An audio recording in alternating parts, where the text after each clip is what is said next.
Is Doctor Who cinema? I mean, I'm not opposed to calling it cinema. I just really want to hear your defense of it first.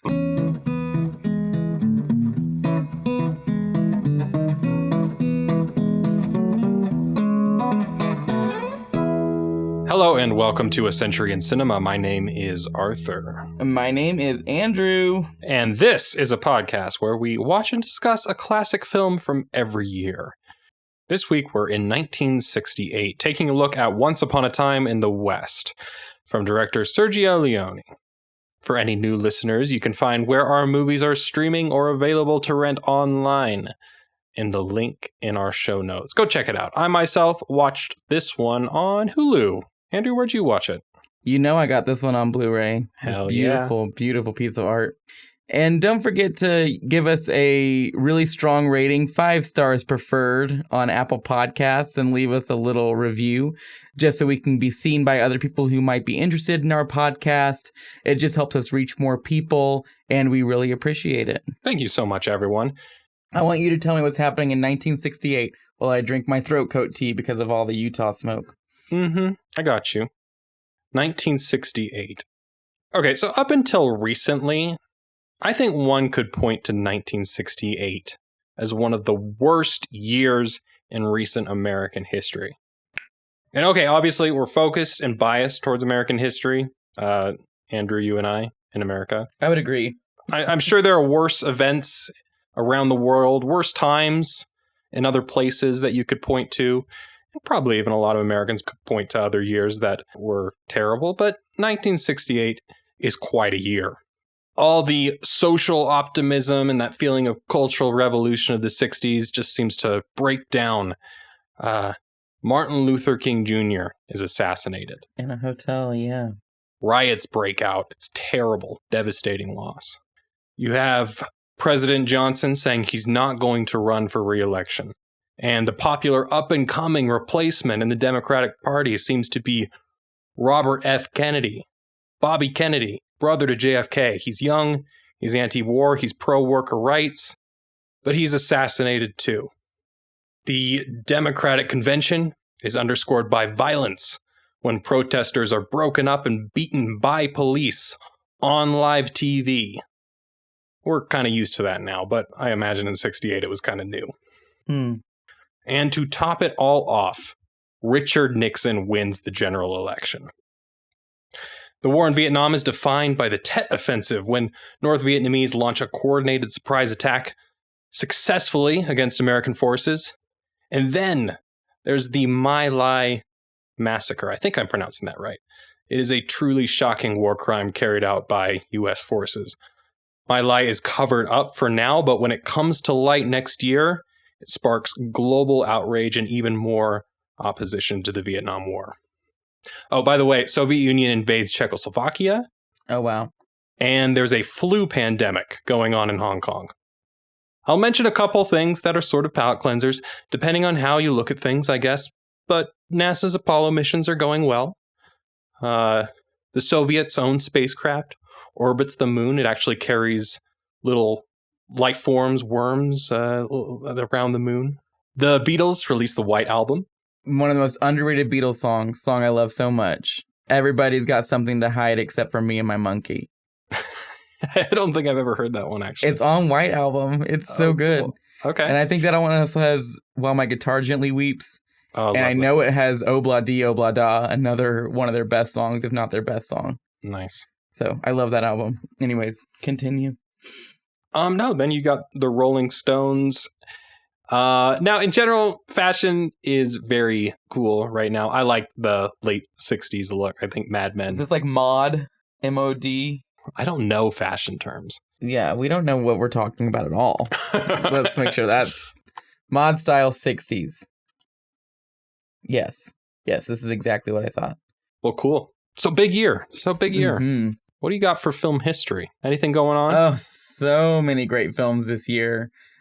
Ingmar Bergman releases Shame, which is his crazy anti-war film. You just watch a couple, they wake up naked in different beds one morning and everything is fine on the farm and life couldn't be more beautiful. And then their entire town is ravaged by war. And this all happens within like 10 minutes of the beginning. And then it's just them starving and trying to survive war for 2 hours. Kuroniko. Have you seen Kuroniko? Yeah, great Japanese film. Kind of horror film. I love that movie. Yes, it's cat ghost revenge film. Also has a really horrifying opening sequence. Funny Girl, huge movie, comes out this year. We already mentioned, I believe, during the Sound of Music episode that Funny Girl would sort of be a minor resurgence in Hollywood's faith in the big budget Hollywood musical. However, we will learn that next year that is not going to last. One of the most infamous science fiction films ever, The Planet of the Apes, is released this year. One of the most famous horror films of all time, Rosemary's Baby, is released this year, as well as Night of the Living Dead, the first ever zombie film. You ever seen Night of the Living Dead? Yes, I have. It actually is a really smart film. Another Bergman film, I didn't realize these came out the same year, Hour of the Wolf, one of my all-time favorite Bergmans, right up there with you recommended Through Glass that, Darkly. Yes, his only full-on horror film. Bullet with Steve McQueen, really famous action film, so good.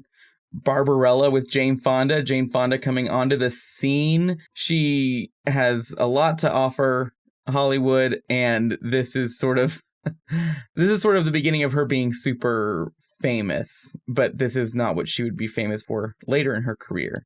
Mm.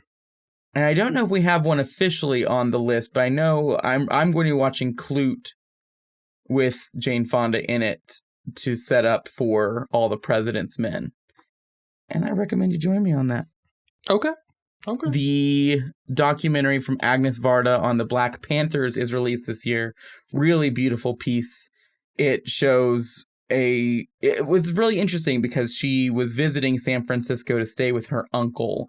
And while she was there, saw a Black Panther protest and started filming it and interviewing people. And so the perspective on it, coming from a French person, shows way more empathy and interest and a sort of need to join the cause than American news outlets would ever depict.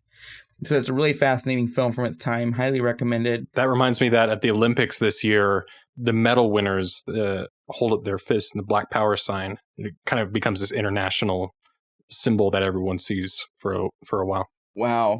I don't have their names there. I'm sorry. Oh, you're fine. You know how there are actors who sometimes win Oscars for movies and everyone says, oh, that was sort of a pity Oscar because they should have won for this movie. Oh, yeah. That happens all the time. Well, in sort of a strange twist, that happens to a really great director this year. Carol Reed, the director of The Third Man, as well as many other great noir films, wins Best Picture for Oliver, which it is a very successful adaptation of the musical, but it's so pedestrian and strange and safe. It feels like in such a tumultuous year as this, they really said, oh, we've got to give it to that kid musical where being homeless is whimsical and charming now. One of the wild movies of this year, Teorema by Pier Paolo Pasolini. He was so anti-bourgeois and hated the class system, and Teorema is literally a film about this bourgeois family who gets invaded by Terrence Stamp, and Terrence Stamp has sex with all of them, and then after having sex with them, they all gain class consciousness. It's a really interesting film. There's a lot of interesting films coming out. Is it just me, or are they all really sort of grungy, horror-based? I mean, even Planet of the Apes is not a horror film, but it feels really, I don't know, horrifying. That ending. Yes, I love the ending. We would be remiss to not mention, speaking of gritty films, the documentary The Queen. This is an hour-long documentary that everybody should watch. It's about a drag queen beauty competition, and it's got a very infamous rant from Crystal LaBeija, the queen of the House of LaBeija, within it. It's a very famous film within queer culture. It predated Paris is Burning. It was kind of a big breakthrough for queer culture in cinema.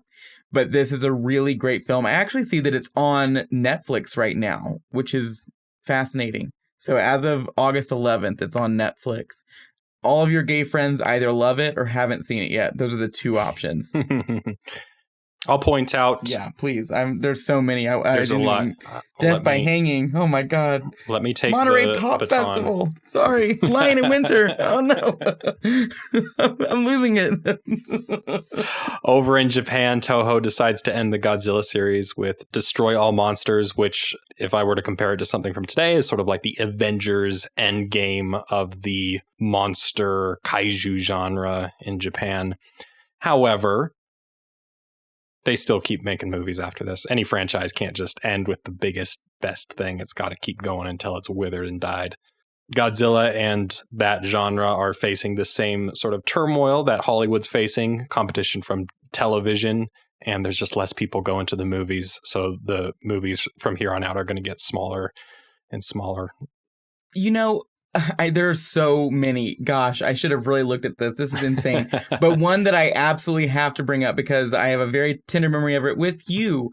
I think it was the first film I just handed to you when I started working at the tower. Goki Body Snatcher from Hell came out this year. Oh, yes.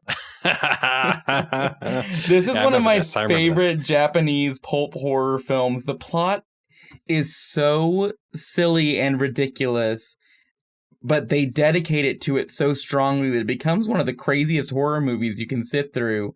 And the third act just gets crazier, and then it turns into a full body horror fest for the final 20 minutes, which I just think every single movie should do. Like Forrest Gump? What? Like you think every movie like Forrest Gump? Oh my gosh. I thought you meant as in when that happened in Forrest Gump. And I thought, no, notoriously they don't show his leg getting chopped off. It's just gone. But it would have been better if we saw it. Yes, I would agree. Now, listen, is there anything else that you want to mention? Chitty Chitty Bang Bang? People like that movie, right? Anyone who likes Chitty Chitty Bang Bang hasn't seen it since they were a child. You said we had... I know. Okay, this is my last... Oh my gosh, no, but we have Memories of Underdevelopment. Dude. I'll just edit them out, man. Memories of Underdevelopment. Amazing documentary that everyone should watch. If is a crazy movie that is the reason Malcolm McDowell got the role in A Clockwork Orange. Too much to go into. Too much. We didn't even talk about the Yellow Submarine. And why would we? The Great Silence, The Swimmer, Targets. Oh my goodness. Did I already say Death by Hanging? The Odd Couple. Oh my God. Okay, we got it. 1968. Oh, The Bride Wore Black. The Bride Wore Black is the inspiration for Kill Bill, and Tarantino never even saw it before he made Kill Bill.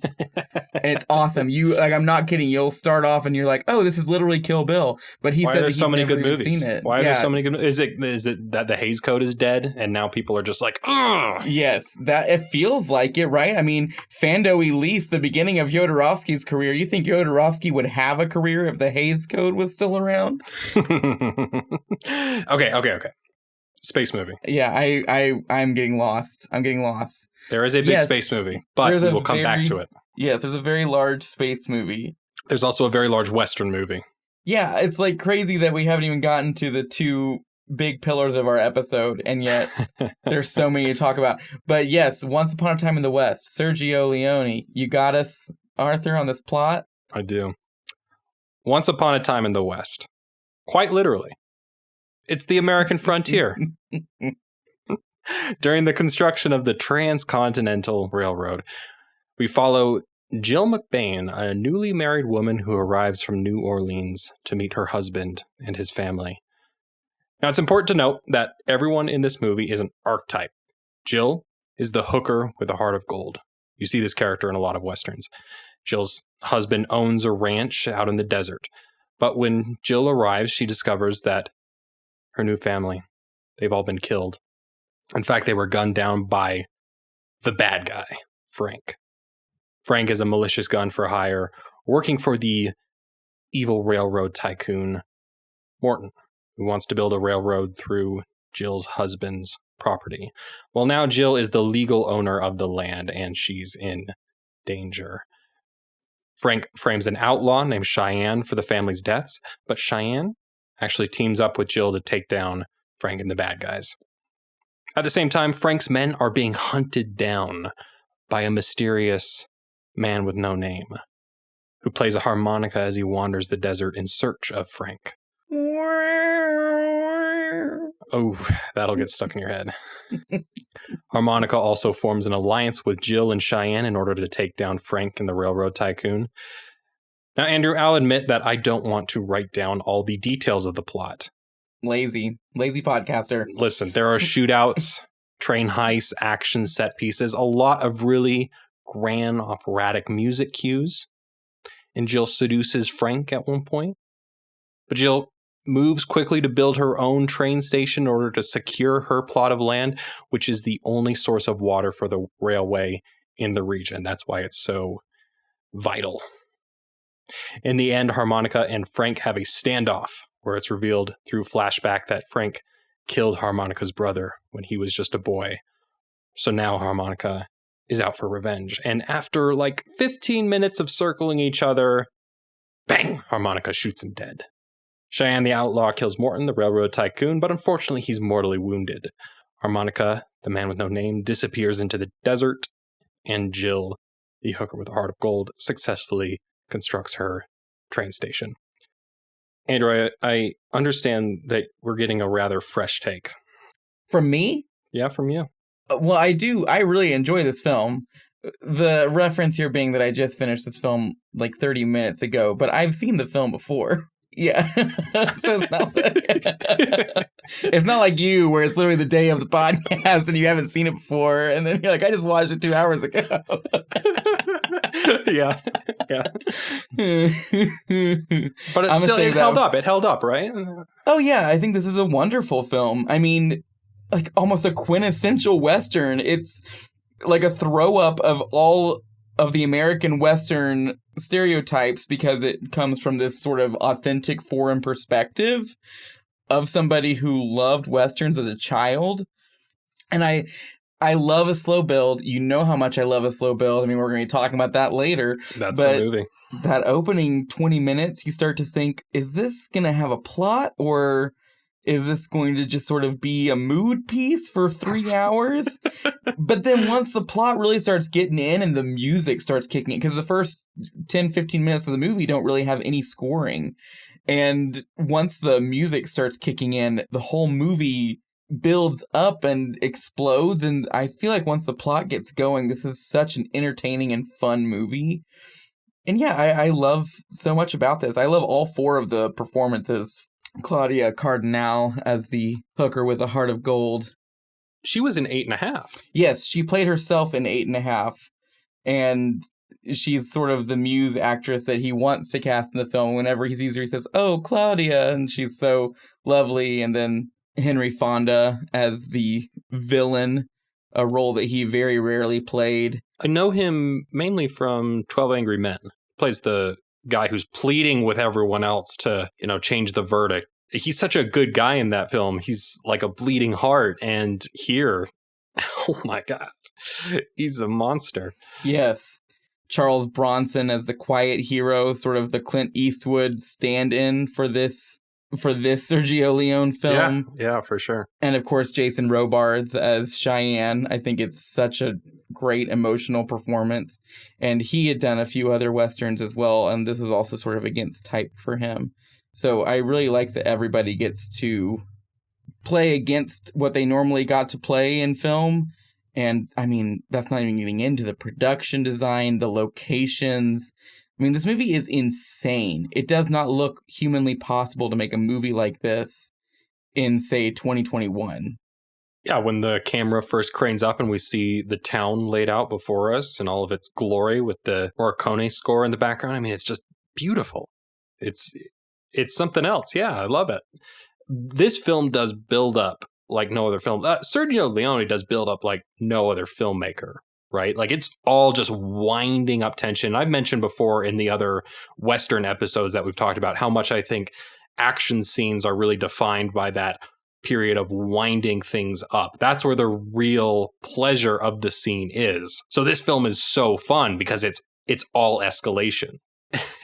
I'm happy to hear that you enjoyed it because when we talked earlier in the week, I wasn't quite sure, but then you said you were going to save your opinions for the recording. Yes, I guess I got to admit that I did watch the film in 3 sittings, which is unusual. And I think it's just because I was really busy this past week. For some reason, both of us were really busy. So I was just finding like an hour here and there to watch it. Yeah, it's so interesting that he only directed 8 films total, 2 of which I've never seen. The King of Ads, his last film, and The Colossus of Rhodes, which I've never heard of. It doesn't look like it's very good according to Letterboxd and IMDb. But now I feel like I should just watch those because the other 6 films I love so much. They're A Fistful of Dollars for a few dollars more, The Good, the Bad, and the Ugly, Once Upon a Time in the West, Duck You Sucker, and Once Upon a Time in America. So not especially prolific, but man, hard to argue when the quality is that high on all 6 of those films. Is Once Upon a Time in America a sequel to this film? Spiritually, yes. Duck You Sucker is as well. They're a trilogy similar to the Man with No Name trilogy, except for there are no connecting characters, but they all are sort of these takes on different parts of history within America. Okay, cool. Should we take a look at the review that I dug up for this film, Andrew? Yeah. Because it's worth mentioning that Once Upon a Time in the West, 1968, was not very well received by critics. This seems startling to me. Now, usually up until this point, we've been taking a look at what Bosley Crowther, New York Times critic, has to say about films. But if you keep up with our podcast week by week, you will know that Bosley Crowther has been sacked at the New York Times, and he has been replaced permanently by Vincent Canby. Is this a review of the American edit? That's a great question. I would imagine it is. Because I know the American edit cut almost 2 hours from the movie, was almost impossible to follow plot-wise, and at the same time completely changed any of the out-of-order narrative aspects of the film. I mean, Vincent starts off his review with just like scathing comments about Sergio Leone and how, like all little boys, went to the movies, wanted to make his own Western. There's just so little respect for him as a director. I don't know. It feels really strange to read this. It makes me wonder at this point in America how popular the other Leone films are at this point. I think he says that he likes the other 3. He ends it with this horrible, I hate this. This movie is either for the undiscriminating patron or for the buff. If you fall somewhere in between those categories, you had better stay home. Or go see If It's Tuesday, This Must Be Belgium. Which is a movie that I assume came out like a similar weekend, similar time. I can tell you right now he was wrong because history does not look fondly upon that film because nobody's ever heard of it. And yeah. But he's not alone. Apparently a lot of critics were not fond of Once Upon a Time in the West. And maybe it is because of the American edit. I don't know. At the box office, Once Upon a Time didn't do great. I know that it was humongous in Europe. Especially in France. I know it was the most successful film of the year, and I think to this day is the 7th highest grossing film of all time in France. And again, the European release was the original Sergio Leone cut. That wasn't the American cut, so I wonder if that has anything to do with anything. I mean, he makes a lot of references throughout this review to, well, how this film is making references to other films. And I don't know if he's a huge fan of that. Too bad, sucker. That's all movies are. Well, Once Upon a Time in the West feels kind of like a postmodern interpretation of the Western. That's just kind of what it is. And that's what Sergio Leone, his entire career is. So I don't know what you want. I don't know. I don't like this review. I don't like it. There's such an air of, I don't like it because it's mashing stuff together. I mean, buckle up, buckaroo. The 70s are coming. I mean, that's all film has been up to this point as well. Film has always been a regurgitation of other art. That's what it is. That's what makes it so special. Art is often just artists responding to other artists. Yeah. Yes. But in the 70s especially, we're about to get into the period where that becomes very prominent and people aren't afraid to talk about it because of films like Persona, Once Upon a Time in the West, you know? These films sort of paved the way for people to be able to start having those discussions of what film actually is. Well, no, we haven't seen the American cut. I don't want to judge too harshly. I guess that's fair. Let's talk about something else. Let's get to a positive. Let's be positive. Let's talk about The Searchers. I hate The Searchers so much. Let's talk about how much I hate The Searchers. Oh, you just gotten more and more sour on that film. I don't know. At this point, I don't believe that's your honest opinion anymore. At this point, I need you to revisit it. Okay, so when Monument Valley showed up in this film and Once Upon a Time, I was kind of like recoiling. I was like, ugh, The Searchers. Oh my gosh. Well, my main question was, we've watched 2 other Westerns for this podcast, right. The Searchers and High Noon, and we agreed they were very different from each other. And this film is claiming to, chomp up every Western you've seen and sort of put them into a movie. So what do we see from The Searchers and High Noon that are present in this film? I mean, from High Noon, immediately, I think of the rogue who is going against a gang. That's what Charles Bronson's plot is. Oh, for sure. And them waiting at the train station for him and stuff like that. I mean, the imagery is lifted right from High Noon. It feels like Yes, that shot of him bringing the shotgun through the top of the roof, and it's over where a clock is, so it looks like he's making the minute hand for a clock with the shadow of his gun. It's great. But that feels like an homage to High Noon, because it's right in that moment that feels like it's lifted visually from it. And then he makes a clock with the gun, and High Noon is all about clocks. I don't know. Am I stretching? Is that too much of a reach? I don't feel like it is. No. With The Searchers, they just used Monument Valley and said we can throw the rest away. There's so much imagery lifted from the Western genre, like all sorts of stuff. The bad guys in black, the good guys are in white. Railroad tycoon coming in and just mowing over everyone. These are classic themes and images that you'd recognize from any Western. Not just High Noon, not just The Searchers by any means. And I like how in the beginning it's the people at the homestead, the family trying to make it out in the desert, and they're, just living the simple life. They're just struggling. And they're ruthlessly slaughtered. Now, in The Searchers, it was Native Americans doing it, and here it's hired guns from the railroad. That's a way better point of comparison, I think. And again, sort of flipping it on its head, it's not the railroad tycoon with all the money who has the power. In fact, the opposite, because he has bone cancer and can't move his body all the way. That was funny. Yes, his death scene is really horrifying when you think about it practically, but it does have a certain layer of comedy to it, because Henry Fonda's like, the only thing in my way was the fact that I couldn't actually murder you because I wouldn't be able to get away with it. And now because you're stuck in that puddle and can't move, I can just walk away and no harm, no foul for me. So these are tropes and beats in the Western story that you would recognize from plenty of other films, but yeah, like you said, Sergio Leone's doing them in a kind of a different, more interesting way. The familiarity of the plots makes it to where you can really hang on to what's happening in the movie, and then the movie takes advantage of that and goes into these sort of side conversations and these long diatribes and these long scenes that just sort of establish emotion and character. And because you as an audience member know, we have like 18 different shootouts that have been set up at this point, and I'm pretty sure every single one of them is going to happen. They're able to get away with those sort of lulls in the film, and I think that's where the movie really shines, is the moments in between these actors and these characters. I love the way they're all so fleshed out. You said at the beginning that all of these characters are sort of Western stereotypes, which I would agree, but I think the film then uses that stereotype and has them sort of discuss these aspects of their lives that other Westerns never really dove into. I think that's a good point.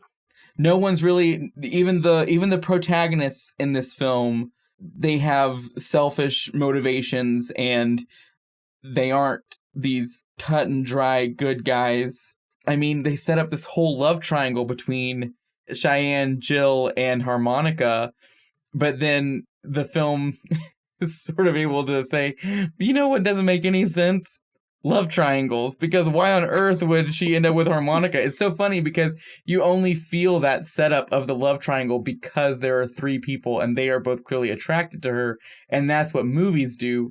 But then when it comes to who actually ends up with her, it's just so obviously Cheyenne, and then they have a small little tryst, and that's it. And I don't know, I really like that too.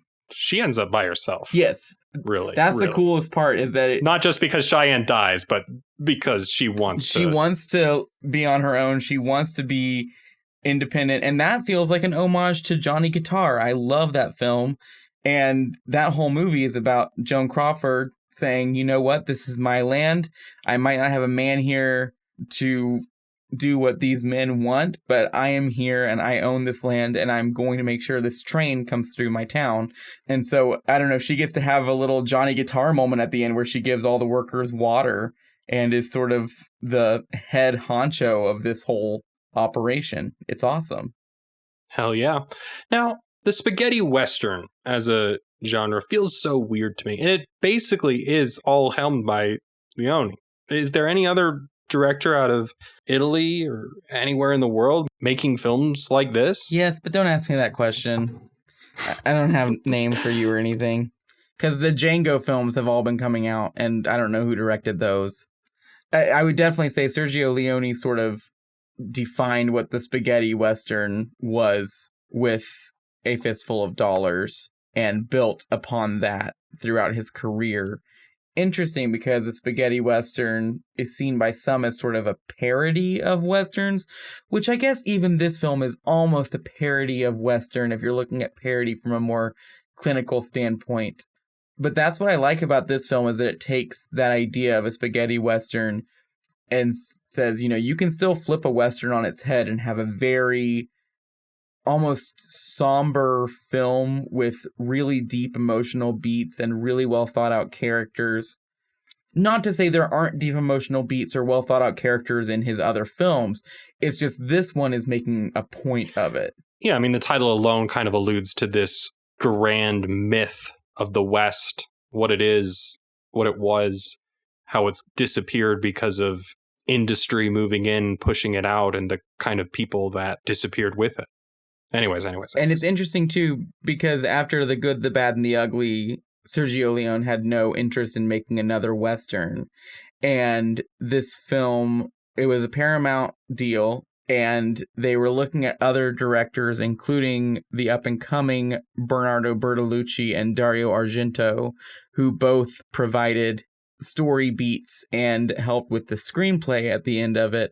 But once Henry Fonda was brought on board and once the budget was stated, Sergio Leone said, okay, I'll make this movie. And then he wrote the script, and because of how harshly his scripts had been criticized for their length and sprawling nature in the past, and because he didn't want Hollywood to cut up this movie when he was done with it, whoopsie, that happened anyways. He brought on Sergio Donati to clean up the screenplay, add in some dialogue, and make it tick a little better, I guess is a good way to word it. Most of the really iconic dialogue in this film was written by Sergio Donati. Is this film a foreign film? Ooh. Can I ask you that? You can ask me that. I can't guarantee I'm going to give you the correct answer. I would say no. I've always really struggled to classify the spaghetti western genre and the Clint Eastwood movies before this, like what they are. It's so weird that they came from Italy, but they feel so quintessentially American. I don't know. It's just I shouldn't need to classify this that. This one didn't come but from Italy. I mean, Euro International Films was a partner in producing it, but it was mainly a Paramount production, mainly done in Hollywood, and it was filmed on locations in America. It was also filmed in Spain, I understand. Yes, I mean, there were multiple locations used, but... Yeah, and just because you film overseas doesn't mean that it's a foreign film. I mean, the money's coming from Paramount, but then the director's Italian, and he's been making Italian films. I don't know. I wouldn't call it a foreign film, but I also have a tendency to not call films that aren't in a foreign language foreign. And there was an Italian dub of this also released. and if I'd watched it with the Italian language on with subtitles, I would probably be way more willing to call it a foreign film. So I don't know what that says about me. Just a random question. It was a good one. Thanks. It's funny, I was also thinking of The Searchers during this, especially when I saw Monument Valley, but in a different light. It didn't make me think, oh, I hate The Searchers. It made me think, oh, this is so much prettier than The Searchers. I mean, the cinematography in this from Tonino Delli-Colli, if I'm pronouncing that correct, but I'm not, is so good. I love The Searchers and thought parts of it were beautiful, but this film does not have that same weird, oh, now we're on a set, oh, now we're on a location vibe that The Searchers has. This whole movie looks so crisp and clean. Mm-hmm. Some of the interiors of the train were a little sketchy as far as the way things were moving behind the window, but I feel like that was a multiple viewing thing for me. I don't think anyone watching it for the first time would notice that. That was just like some compositing. Yeah, it was just silly. It was just a little silly. I didn't care. Compositing it. Yeah. When he puts the shoe down and shoots someone through the shoe? That overhead shot of Claudia Cardinale lying on the bed with the latticed bed frame over her. Ooh. So I want that. I want that like as a huge painting just on my wall somewhere. It's so beautiful. Listen, Claudia Cardinale is a sex symbol. Yes. And she is filmed really well in this film. I have no point to make. I'm just stating facts. Not since Death in Orpheus has a female character been this objectified on this podcast. I'm just kidding. I never objectify anyone except for all the hot men. Who's your pick for this film? Henry Fonda? Charles Bronson. Charles Bronson. Okay, Charles Bronson. All right. Henry Fonda I just don't find very hot. But if I did find him hot, this would be ridiculously sexy, him being all evil and everything. So if I did find Henry Fonda attractive, this would be a pinnacle for me. But yeah, Charles Bronson all the way. No discussion of this film would be complete without mentioning Morricone's score. Every piece of music Morricone ever conducted is a masterpiece. Yes, it's just interesting that this is supposed to be sort of a send-up and love letter to Westerns, but he also just made the best Western ever, because the score is even sort of playing with popular instruments and popular scores from other Westerns, but it's so much grander and better than any of the scores that it's paying homage to. I don't know. I love it. Yeah. I could go on and how it just feels like it's making its own myth right there in the music. But there's a collaboration between the cellist Yo-Yo Ma and Ennio Morricone. Ooh, those are magnificent covers of all of these pieces. Highly recommend. That. Yeah, I highly recommend.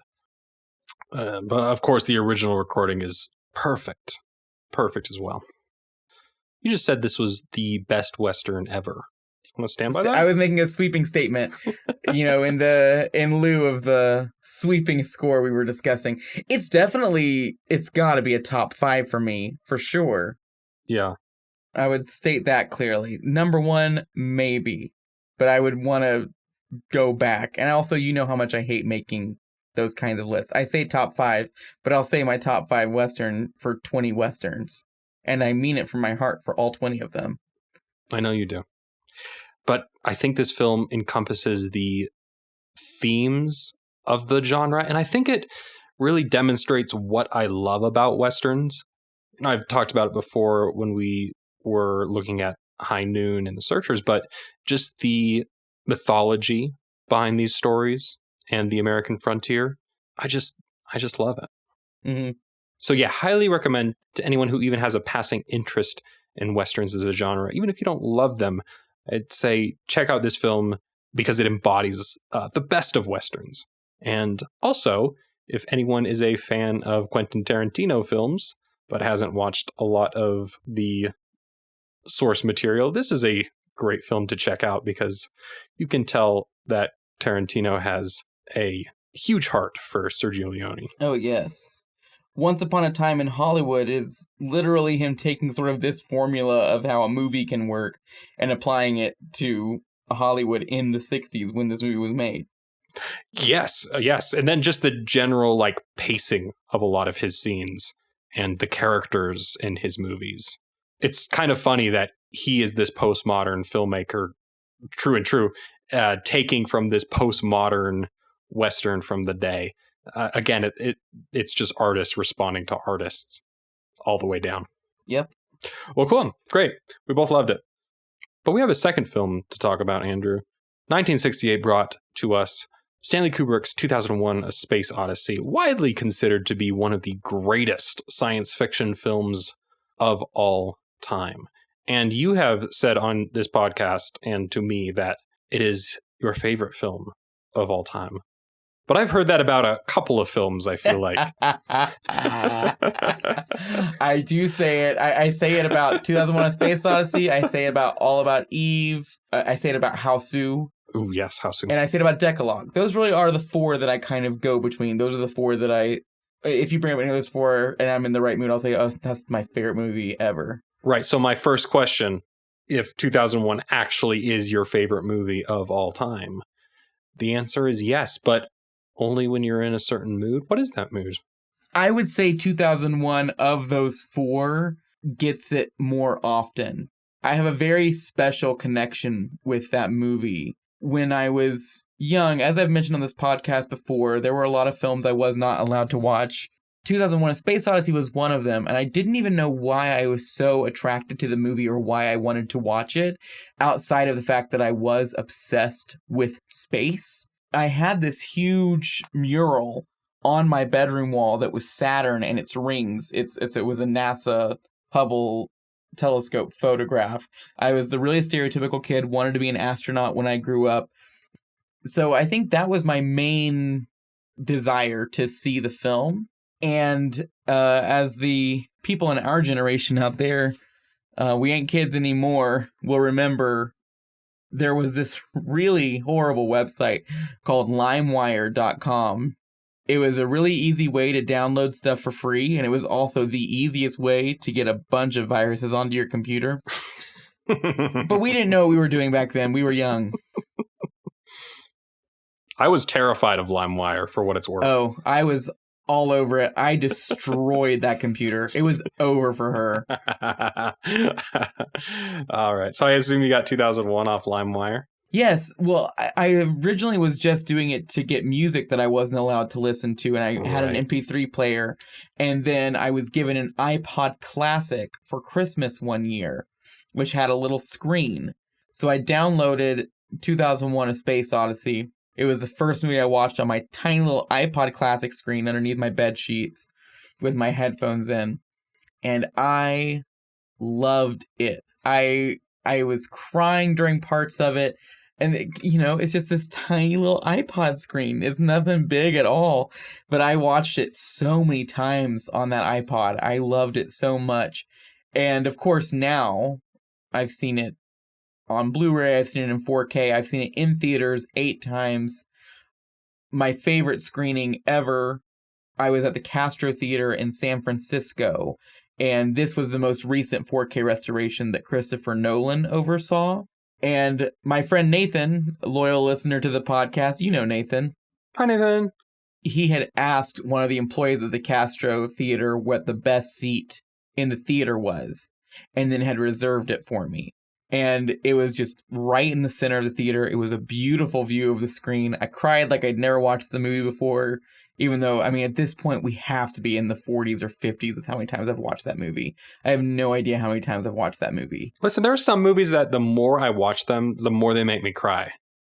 All right, I know what's coming. I know.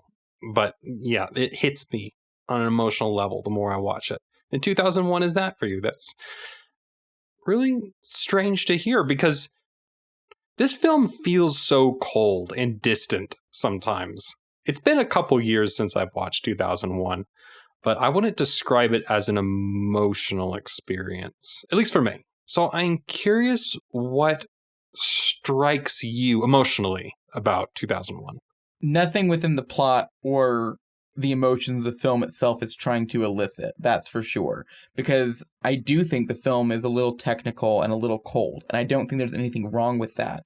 Because the film is nothing but aesthetics. And as I've said, I mean, so many times on this podcast and so many to come, I am an aesthetics person. I like great aesthetics in film. If you make a pretty movie, I'm not going to care about the plot as much. That film is nothing but aesthetics. I mean, it takes so long for even some sort of semblance of a plot to develop. And once it does, it's over just as quickly as it began. And then it goes right back into aesthetics wonderland. And it almost takes that as an excuse to say, okay, well, now that we've told you a story, now we can make it just a full acid trip at the end. And that acid trip is one of the coolest things anyone's ever put in a movie. It's so iconic and interesting and weird and scary. It has a visceral feeling attached to it as an audience member, the different layers of light shooting past your face, the way that it's asymmetrical, it can almost make you physically disoriented and dizzy. There's something visceral about the entire film that, you know, maybe you're not emotionally reacting to it because there's nothing for you to latch onto emotionally, but physically you are feeling things within that movie. And I really appreciate that because I think that's one of the hardest things to do in cinema. One of my questions that I had prepared was that we can agree that 2001 should not be watched on an iPhone. And yet you just told me that you started watching this film on an iPod. That's so weird. Have I never given you my whole rant on this before? I want to know. I don't care if people watch movies on iPods or iPhones. As long as they are invested and not distracted and enjoying the film, that's what I care about. And if you can find that experience within a phone as easily as you can on a film screen, I say go for it because the convenience level goes way up and it becomes easier to see more films that way. I honestly think there's a level of gatekeeping within the film world when it comes to us criticizing people for watching films on their iPhone. What if someone had watched Once Upon a Time in the West per our recommendation on an iPhone, and then when they heard someone say, oh, you watched it on an iPhone, you didn't even get the full experience. All of a sudden, they felt like none of the emotions they experienced, even though they loved the movie and were invested in it and had a great time with it, they all of a sudden feel invalidated and like they can't be a part of the conversation. I never want anyone to feel that way. And I love David Lynch, and he cracks me up. But that whole quote of him saying, people watching movies on their phone, what the hell is that all about? I can't remember what the actual quote is. It is hilarious. Yeah. But I don't think it's very practical because we're in a society that is constantly moving forward and evolving. And that's what 2001 A Space Odyssey is about the projection of human consciousness and the way we will continue to find solutions and move forward. So I think it's just so reductive in a film that's all about the progression of technology and the infinite possibilities of the future to say, well, but don't watch movies on a phone because we might live in a society one day where that's the only way people watch movies. And some people might be sad by that. And I think there is an emotion to take in with that. But I think as long as cinema is alive, then I'm a happy person. Good tying it all back together. I also have this weird theory that doesn't make any sense. It's really dumb. But I like saying it because there is a part of me that believes it.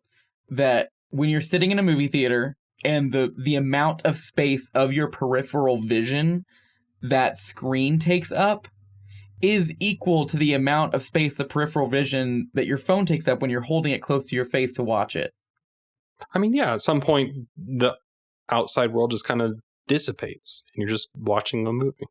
So you said that the visuals and the aesthetics really impact you. And then you kind of touched on the themes of the film when we talked about watching the film on new technology.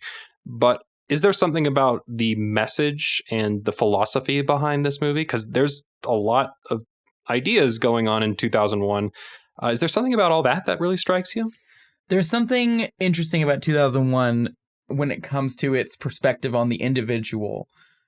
the whole movie goes out of its way to represent visually how vast and open the world and space is, and how insignificant we as human beings are against it.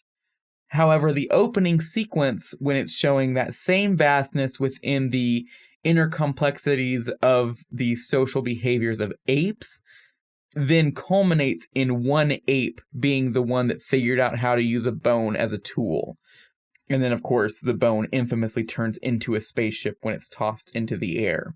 And then we are treated to even more vastness. We see humans land on the moon and be confronted with this obelisk. And when the obelisk is against the apes, it's just as foreign to them as they are to us.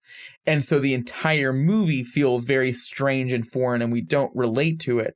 But then when the obelisk is being confronted by humanity on the moon, we realize that wasn't just a bunch of nonsense. That's what the film is going to be centering on. And now we are seeing how we as humans react to it. And of course, once we touch it, the piercing sound makes it to where nobody can hear or see anymore. And so it makes this entire mythos feel so grand and unsure. But then at the end of the film, it all focuses on one man and his experience through life, and how he's thrown through these different phases of life, all the way back to infancy and then shot back to Earth. And it's just this encompassment of how the individual is what makes up space from our perspective. You know, space can seem so vast, but the only reason you think space is so vast is because you as an individual are able to think that way in the first place. Oh, I love that. I think for a lot of people on Earth, finding purpose and meaning in life and in your goals and in what you want to do for yourself is really difficult. And that film brings me this sort of reminder, this grounding, if you will, of, you know what, we're all just made up of stardust. We're all on this ball that's just shooting through space. And the fact that we even exist and are able to sit in a chair in front of a microphone and talk about a Sergio Leone film for 2 hours is just the most amazing thing that could possibly ever happen. Yeah, there's a lot to talk about. I mean, I love themes of artificial intelligence, and we haven't even touched on how. Can you imagine watching this film in 1968? Can you even imagine that? This movie visually blows my mind today. I could watch this movie tonight and I would just be blown away by it, because visually it is perfect. I'm not saying it's good. I'm not saying it's great. I'm not saying there's anything objectionable. Like, it is perfect. I cannot think of another film that I could tell you right now where the ambition for what the film should look like looks as precise and dedicated and just fully realized as this movie does. And for it to have that layer of realization on top of being so ambitious visually, it's just insane that anyone could possibly think they could make a movie like this and then make it. And keep in mind, this was a year before the moon landing. Spoiler alert for next week's episode. But it's just insane to me that we hadn't even really gone to space to document it yet. Like, we had been in space, we hadn't taken cameras and documented people on the moon yet. And he makes this movie that goes so much further than the moon. The moon sequence, I'm sure in 1968 that was really cool because that was something that was being discussed. We're going to go to the moon. But when you watch the film as a whole and in retrospect, the moon sequence is sort of just a transitional thing. You know, the movie itself has this optimism for where we're going to go in space, because it's like, look, the moon is cool, but what about when we go to Jupiter, you know? And I love it. I love it so much. That sounds like a great note to end on. Actually, I should have had this ready. Give me 1 second. I want to end the 2001 thing with a quote.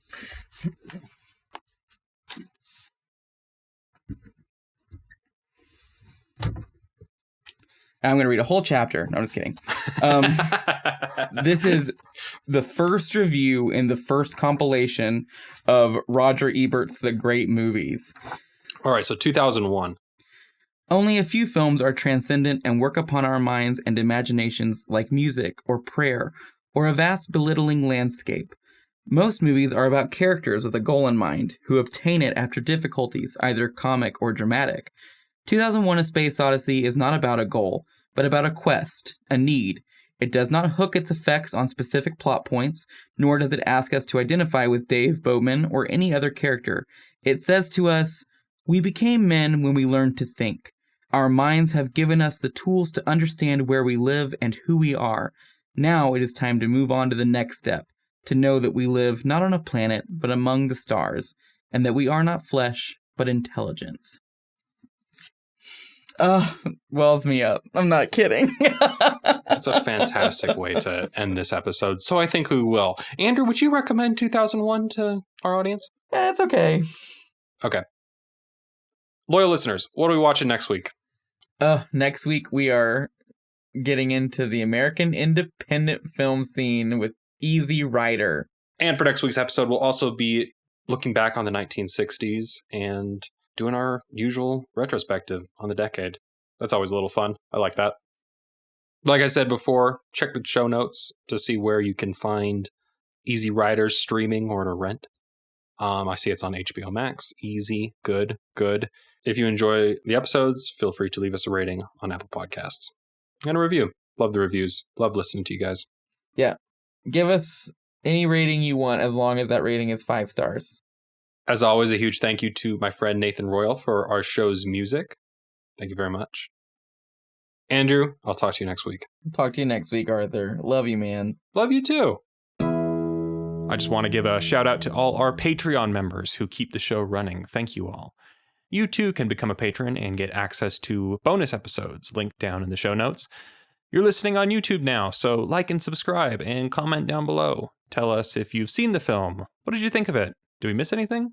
Thank you all for listening, and we'll see you for the next one.